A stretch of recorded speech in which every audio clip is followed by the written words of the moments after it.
why it's coming out now is we wanted to wait, to get through all of the legal proceedings, the criminal trial, and it's 4 parts, and it spans over 30 years of, pop culture, his life. So it took some time, to say the least, to put all of this together.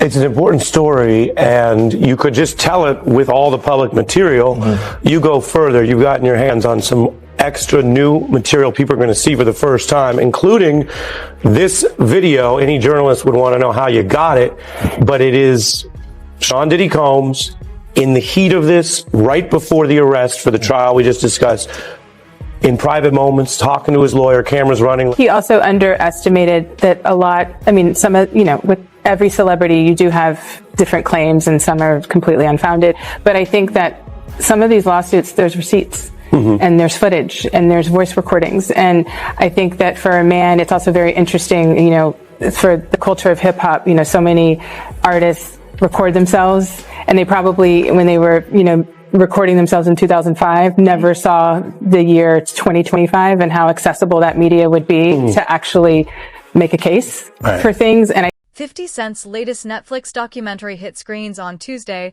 and instantly set social media on fire, delivering a hard-hitting deep dive into Diddy's rise to power and dramatic collapse. Fueled by striking revelations, exclusive archival material, and unfiltered perspectives from former insiders, the film moves at a relentless pace, pulling viewers into a high-stakes world that was once hidden from public view. And lease out of time, Sean Combs. The Reckoning * former Bad Boy Records employees and artists reflect on the turbulent era surrounding the deaths of Biggie Smalls and Tupac, sharing personal viewpoints and long-held suspicions rather than confirmed conclusions through commentary from rapper Mark Curry, Craig Mack's former wife Roxanne Johnson, and Bad Boy co-founder Kirk Burroughs. The episode revisits a volatile chapter where they describe feelings of exploitation within the label and a rapidly intensifying East-West hip-hop rivalry in the 1,990 seconds. Combined, their recollections paint a deeper, more charged picture of an industry shaped by pressure, ambition, and internal power struggles during one of its most controversial periods.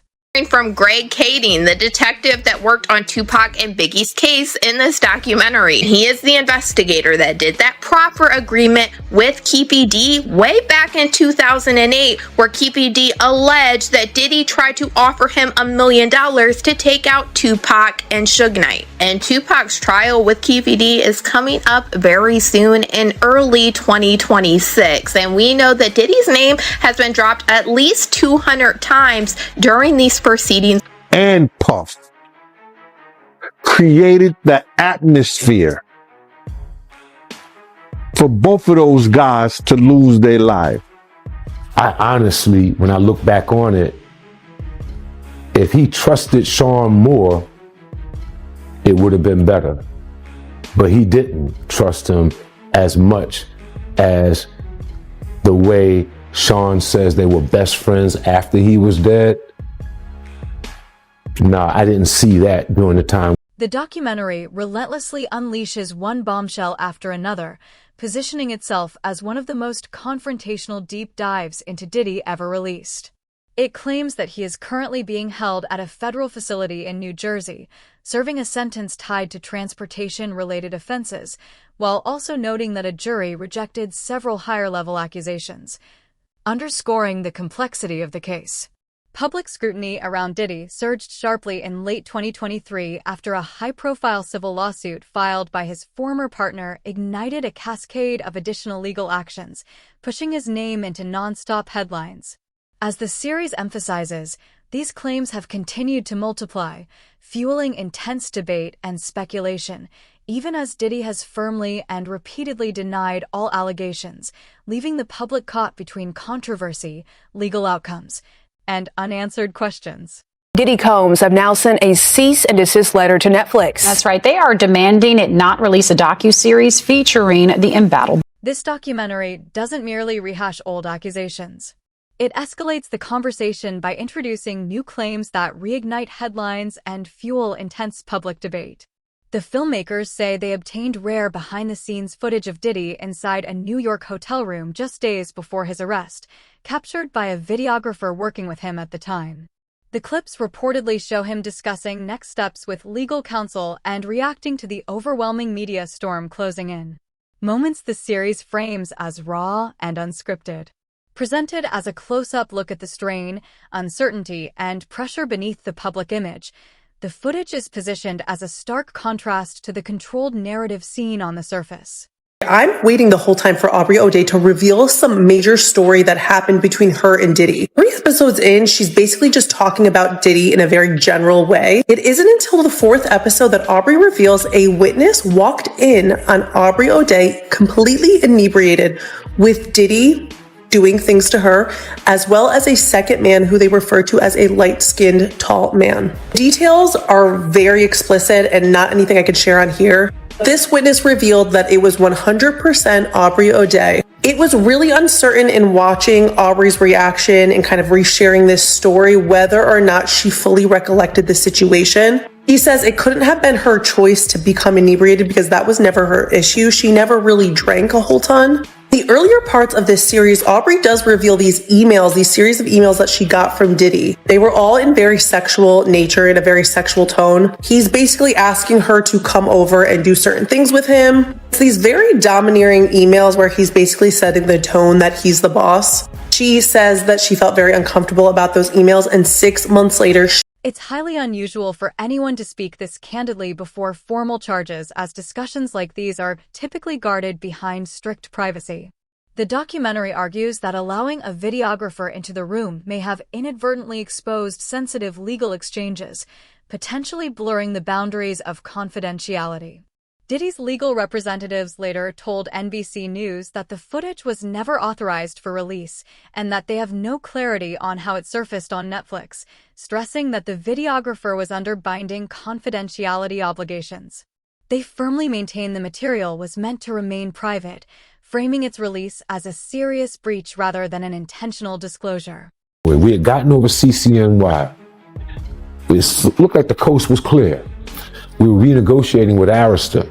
We were about to get a step up in the money. I had 25% of the company. I didn't know why he needed to get that back from me and then give it back to me again. I didn't understand that. That's like a trick. Like, okay, here, I gave it to you, now give it back, and don't worry, I'm gonna give it right back to you. I didn't want to give it up. So he came into my office one day unexpected, him and Kenny Marsalis, they had it planned out. Kenny had the briefcase with all the stock certificates in it, and Diddy had the bat. Not like, I'm gonna beat the shit out of you with the bat, but he had the bat like, man, we got to do this. This has to happen. I didn't feel I was gonna get beat down in that office, in all honesty. I got people that can jump out of the shadows in a minute. I wasn't threatened by him.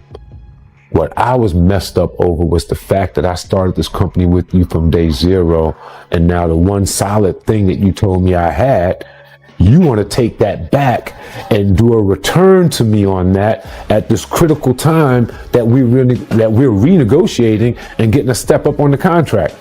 When he told me it was about all of that renegotiating and that I should trust, I did, begrudgingly, angry, upset. It wasn't right. I did it. He got the stock back. I went on, tried to get over that, kept doing my job, doing what I had to do, delivering everything. And once again, I was caught up in the job. I forgot all about it. And next thing you know, we had the snafu. I was fired. And he just said, oh, okay, bye. And since he had never given me the stock back, he never said that he would pay me anything or give me anything. He just avoided me all these years.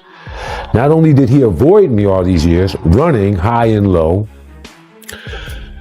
I went on and started working with Mary, who the three of us started out. The series further amplifies its impact by spotlighting voices from Diddy's past, including former collaborators, artists, and close associates who offer insider reflections on his ascent and reach within the industry.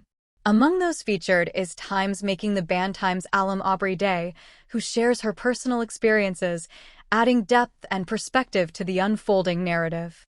Her account underscores the layered realities of working in the orbit of a figure widely viewed as one of hip-hop's most dominant and influential power players, reinforcing the documentary's portrayal of ambition, control, and complex professional dynamics behind the scenes. With Pac's money, Pac wanted to leave, and it could be some other shit that was going on. But they still created an atmosphere for that. You understand that East Coast, West Coast bullshit. When Suge was trying to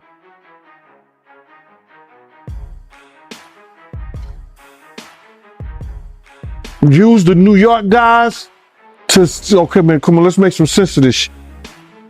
And have a meeting and sit down with the New York guys and ask for a representative for Puff to come on. Puff was mad. You see now why Puff was mad. Everybody know now why Puff was mad. That he didn't want nobody to come to the meeting because Suge was playing Pay Daddy. Suge was in there playing Play Daddy with Justin. It's crazy. I said, well, how you gonna be mad at Misa and the East Coast, West Coast? And now we see why he was mad.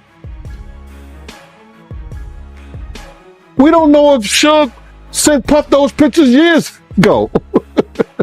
We don't know that.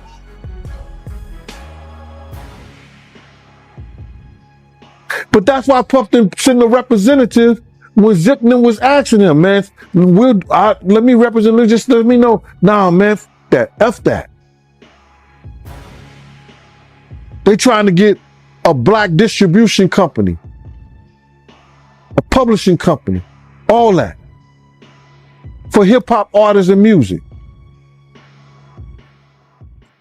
Puff and Jay-Z ain't gonna have shit to do with it. And look who get rewarded behind that.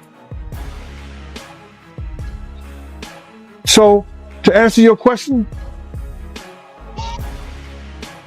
I think the atmosphere that they designed and made up led to what we know was the East Coast, West Coast war.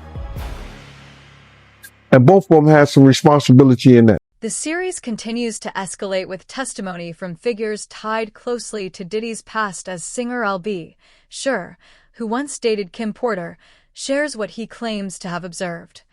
While former bodyguard Roger Bonds recounts experiences he says revealed troubling behavior toward Cassie, reflecting that his initial positive impression faded as he learned more. Expanding the scope further, Bad Boy Records co-founder Kirk Burroughs revisits his former ownership stake in the label, alleging that intimidation and pressure forced him to surrender his share. A turning point he says led to personal and professional collapse. Together, these accounts are presented as personal recollections rather than proven facts, painting a stark contrast between the massive success of the Bad Boy brand and the serious disputes, power struggles, and lasting consequences described by those who say they were left behind. You say Suge looks over, he sees you?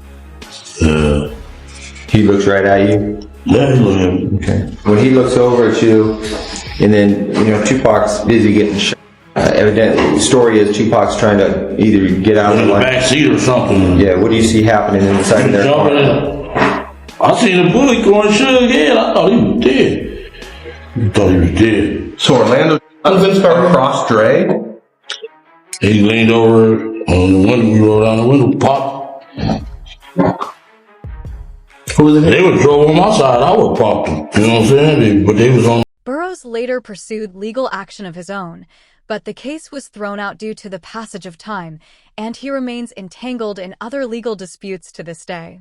Episode 2 then pivots into a hard-hitting examination of the infamous Bad Boy Death Row rivalry, the East Coast, West Coast clash that permanently altered hip-hop's trajectory, contrasting Death Row's roster of Dr. Dre and Tupac with Bad Boy's lineup of Big E, Faith Evans 112, and Mace. The most striking takeaway from the interviews is the assertion that the artists themselves were not driving the conflict. Instead, participants claim powerful industry figures helped sustain and inflame the feud until it reached a breaking point. Within that narrative, Sean Combs is repeatedly named as a central influence, echoing long-standing claims from Gene Deal that executives, not performers, played a decisive role in pushing the rivalry to dangerous extremes. I'm not gonna go into details on that one. Keep it streets on me. I ain't gonna go into detail on that. Well, I'm gonna go ahead and read from the book. Well, so let them buy the book then. Okay. Well, I'm just gonna read this passage. The shit was on. Tupac made an erratic move and began to reach down beneath his seat. It was the first and only time in my life that I could relate to the police command, keep your hands where I could see them. Instead, Pac pulled out a strap, and that's when the fireworks started. One of my guys from the backseat grabbed the Glock and started busting back. The first skin shook in the head, and I thought that mother was dead. I had heard some stories, supposedly that Suge used Tupac as a shield when the bullets started flying, but that's some bullshit. Suge was already wounded, and he was the one that got touched. As the rounds continued flying, I ducked down so I wouldn't get hit. Basically, yeah. The white Cadillac arm came out the back seat and started letting off. What went through your head when you saw that? They shot my name. 2008 proper agreement, he alleged that Diddy's friend Zip Martin is the one that gave him the weapon that was used to take out Tupac. Keefe D told the investigator Greg Kading that Zip Martin had a special compartment to keep this weapon in his car that he drove to Las Vegas. And in this documentary, we have Greg Kading confirming that Zip Martin did drive the same type of vehicle that Keefe D alleged to Las Vegas this night. And then during this documentary, we heard from the former president of Bad Boy, Kirk Burroughs, who alleged during this time, Diddy had him hiring a whole bunch of people and getting cars to drive to Las Vegas. And he is now very curious into why Diddy wanted to do this. And he said, in his opinion, he now believes that Diddy was behind taking. The documentary claims the label feud expanded far beyond music, evolving into what it portrays as a dangerous street-level conflict, alleging that rival groups became informally aligned with opposing camps tied to Bad Boy and Death Row. Within this narrative, the series places Diddy at the center of a complex web of associations, citing connections through Eric Von Zip, whom Diddy once described as a family figure to Dwayne Keefe D. Davis, a name long linked to gang-related discussions in New York. Drawing on recorded material referenced in the series and commentary from former LAPD Detective Greg Kading, the episode presents Davis recounting his version of events surrounding the 1996 Las Vegas shooting that killed Tupac, including claims about the individuals involved. While these accounts are presented as personal statements rather than proven conclusions, the documentary amplifies their impact by featuring interviews with figures like Keefe D himself, layering first-hand perspectives that intensify the controversy and deepen the already explosive narrative. That after Pac got Puffy gave Zip $1 million that was supposed to be handed over, and Zip ended up keeping it. And I remember when I interviewed TK Kirkland, who was actually roommates with Zip at one point. They were that close. He actually said, yeah. The Fed said that too. He said that actually happened. Well, the story that has circulated was that after Tupac got, Puffy allegedly gave the money. I heard to Zip. Yes. And Zip was supposed to give the money to Keefe and them. Yes. But he never gave the money to him. But thank God he never gave him the money, right? Think about it. If he gave the money, Puffy will be in prison now, money for hire. So thank God. It's just a true story. I'm not saying yes or no, but if he would have gave them the money, it'd have been for hire and Puffy. The series intensifies its claims with Davis alleging that Diddy had offered financial incentives to target Tupac Shakur and Suge Knight, who was riding in the same vehicle during the infamous shooting. Assertions presented strictly as his personal account rather than established fact. Davis claims the promised payment never came through, attributing it to Knight surviving the attack and to the funds allegedly disappearing with Eric Von Zip, who has since died. Framed as unproven statements, these remarks are positioned by the documentary as another dark, unsettling layer in a growing web of controversy, further fueling debate and scrutiny around Diddy while underscoring the gravity and complexity of the accusations being revisited. speaking on the situation with Biggie, how he was the one in charge of planning this London media trip for Biggie that he was supposed to be on the night that he was actually unalived. Kirk Burrows claims Diddy is the one that canceled this trip and Biggie did not want to go out to Los Angeles. And Kirk Burrows feels like Diddy should be responsible for what happened to Biggie. What Kirk Burrows alleged next is what's really chilling. He said something that we have heard alleged many times, and he said that Biggie was actually leaving Bad Boy Records shortly before he passed away. Kirk Burrows alleged that Biggie already signed the paperwork to get out from underneath Bad Boy. Then Kirk Burrows went on to allege that after Biggie passed away, Diddy came to him and told him to change the terms in the contract that Biggie signed. And he claimed that he was so calculated that he told Kirk Burrows to just switch out the middle pages. That way on the last page, Biggie's signature would still be there. That way Diddy could allege. Burrows claims that Diddy pushed Christopher Wallace, known to the world as Biggie, to travel to Los Angeles to promote his album despite clear hesitation, a decision that ultimately preceded Biggie's fatal shooting in 1997.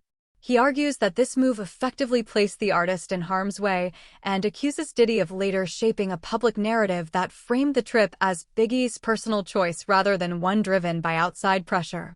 Presented as allegations rather than proven facts, these assertions introduce a sharp and unsettling challenge to the long-standing version of events, adding fresh controversy to a chapter of hip-hop history that has remained deeply sensitive and fiercely debated for decades. Go to LA so soon, knowing that Tupac got killed 6 months earlier. The award show season was up. We had to go out there to participate in that. We had records that were nominated. We were a budding, launching company that already launched and we were successful. We could not go. But Biggie did have an inconvenience. He had a car accident. I think it was in Brooklyn, maybe downtown Brooklyn. He had a broken femur at that time. And he was recovering from that. Big sized person, could not really sit comfortably in a plane, not even first class, with a cast on. It was uncomfortable. He was talked into going to the LA portion of the trip so that he could be out there ahead of time. He was out in LA so there wouldn't be a big rush and bustle to get him there. So I think he was out there for a good week and a half ahead of time leading into the event. So being out there, we came to follow up and to have that night. And then he was supposed to, as per Arresta's marketing department, Arista, one of the best labels and distribution companies that you can have to back you, the legendary Clive Davis, who's backed so many artists, believed in Bad Boy so much, he put together a marketing campaign that was never seen before that campaign and still wasn't seen, but it was put together so that Biggie could receive an international press junket in London with all press from around the world meeting him that Saturday, Sunday after the Friday award show night. He was supposed to go on an international flight with me. We have the itinerary still to this day. He was supposed to leave that early morning, go to London, and we would be out there for 2 or 3 days, and then he would go back to New York and go home. Diddy called Sean P. Diddy, whatever his name was during that time, called late Friday night, early Saturday morning, saying he's not going to London. Call Arista, cancel it. You go. You represent it. You go. He's not going. He wants to stay here in LA. You have a budget for everything that you do. The budget for Big in LA for the award show ended that Friday night, Saturday morning, when a new budget started to get him from LA to London, where he would be taken care of with security, his friends, and everyone that he wanted to be with him in the style that he was accustomed to handle the press junket. When that didn't happen, that budget was never opened. The budget for LA ended, and there was a great need for security that Saturday night, and he was out without that security. The beef up. And we lost him. And in that decision, what it put us in, that decision put us in the worst situation that we could have ever been in. We lost our number one talent. We're on a West Coast where we're surrounded by enemies who told us not to be here. We really shouldn't have been there, but we were. Now we have to get out of there. At that time, I brought most of the company with me. I had a lot of interns, young people. I had to account for them with their parents. We had to get them home. That weekend, I think we had to get Sean out first. 1, 2, 3 steps in the trunk of a car, moving out the city limits to another airport on that flight out. I stayed until Sunday-ish or so, making sure all the interns, all the executives, every last one of the kids that was out there with us was back east. And then we had to make preparations for Big's family to know where he was at, for them to make preparations to bring him back home a week or so. Kirk Burrows goes even further, asserting that the bond between Diddy and Biggie was far less personal and supportive than the image Diddy has publicly promoted for years. He claims the two were not especially close and alleges that Biggie's safety was not treated as a priority.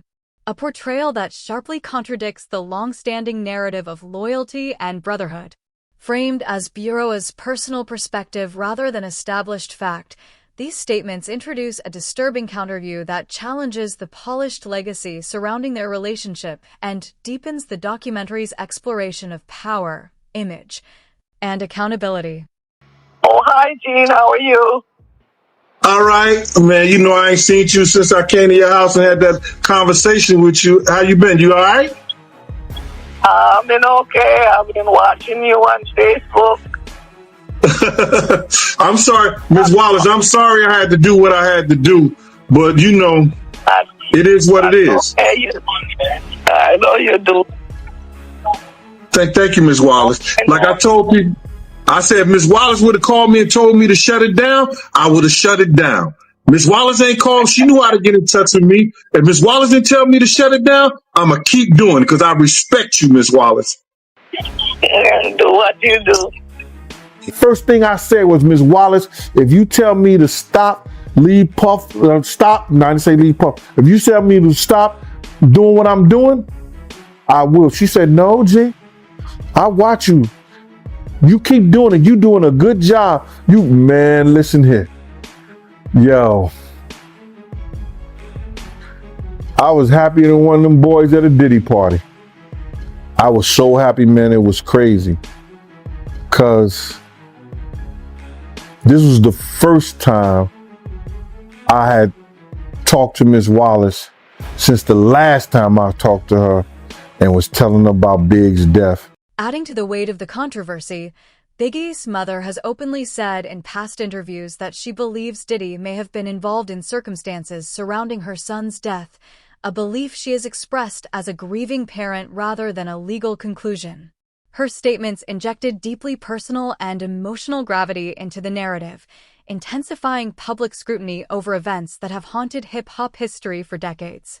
Framed as her perspective, not proven fact, her words nonetheless deepen the complexity of the allegations and amplify the unresolved questions that continue to surround Biggie's legacy and the powerful figures connected to it.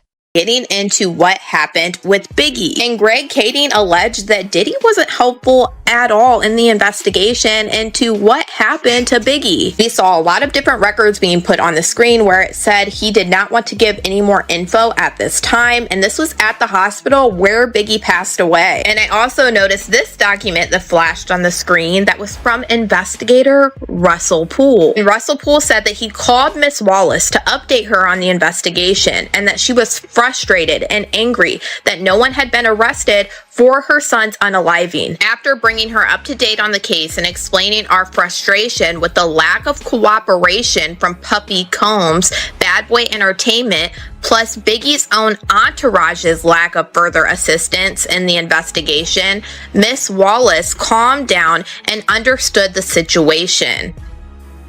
Like Kading said in this documentary, he believed that Diddy did not cooperate with Biggie's investigation because it would have led investigators back to him with Tupac's unaliving. I always remember the saying that when you solve one of their cases, you will solve the other. And that's why I honestly can't wait. Diddy has repeatedly rejected every accusation outlined in the series. And those denials now stand as his primary line of defense as scrutiny continues to intensify.